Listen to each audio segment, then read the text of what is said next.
everyone, my name is Mini Sethi. I hope you all are staying healthy.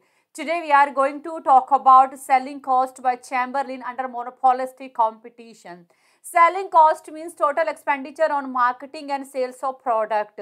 For example, advertisement cost, packaging cost for presentation of product and sales commission. And selling cost is very important in case of monopolistic competition.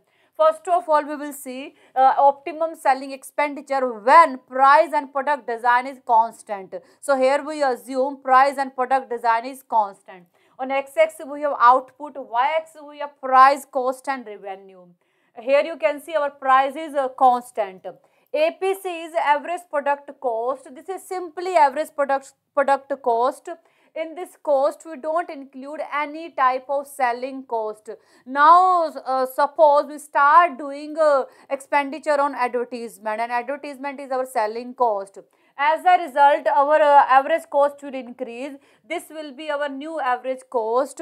In this average cost include both average product cost plus average selling cost, because now we start doing expenditure on advertisement. Obviously, when we start doing expenditure on advertisement, our profit will also increase. So here you can see EQ is our average revenue and RQ is our average cost.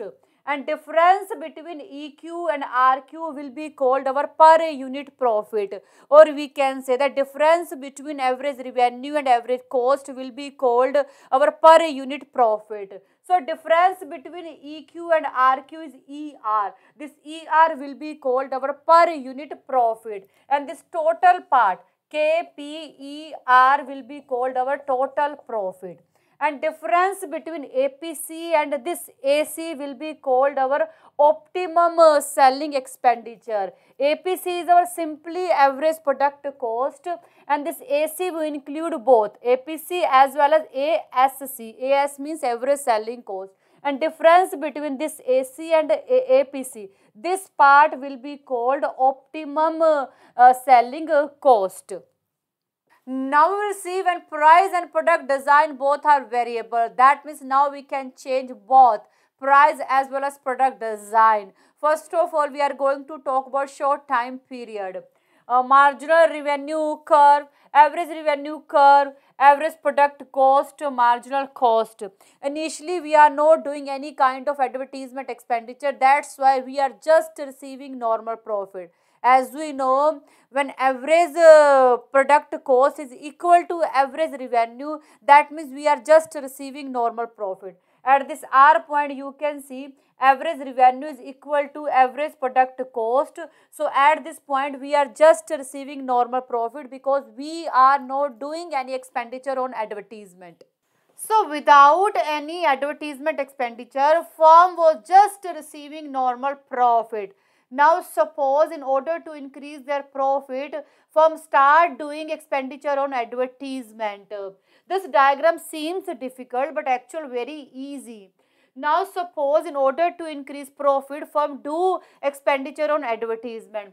R is initial equilibrium point. This is initial average product cost when we are not doing any kind of advertisement expenditure. Now suppose we do advertisement expenditure. As a result, our average cost increase. This is our new average cost, in which include both average product cost as well as average selling cost.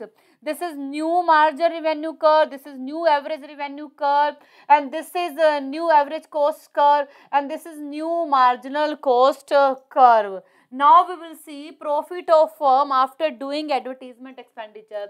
Here you can see TQ1 is our average revenue, TQ1 is average revenue, HQ1 is average cost. Difference between average cost and average revenue will be called our profit, or we can say difference between TQ1 and HQ1 will be called our profit. So difference between TQ1 and HQ1 is TH. This TH will be called our per unit profit, and this whole part KP1TH will be called our total profit after doing advertisement expenditure.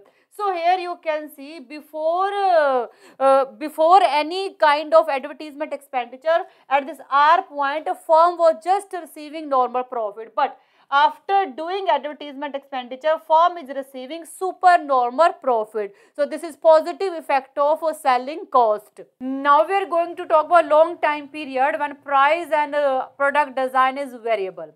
At long time period, monopolistic competition just receive normal profit. But why? As we know, L'Oreal is example of monopolistic competition. At short time period, because of advertisement expenditure, L'Oreal is receiving so much of profit. After seeing profit of L'Oreal, so many other companies like TRESemmé, Head and Shoulder, Clinic Plus also do expenditure on advertisement and will earn a lot of profit. Eventually, profit of L'Oreal will fall. Suppose at short time period, L'Oreal was receiving a supernormal profit, but at long time period, other competitors of L'Oreal also start doing advertisement expenditure. That's why L'Oreal will just receive normal profit at long time period. So this diagram is same as we earlier discussed. Here we just show normal profit instead of a supernormal profit because we are talking about long time period.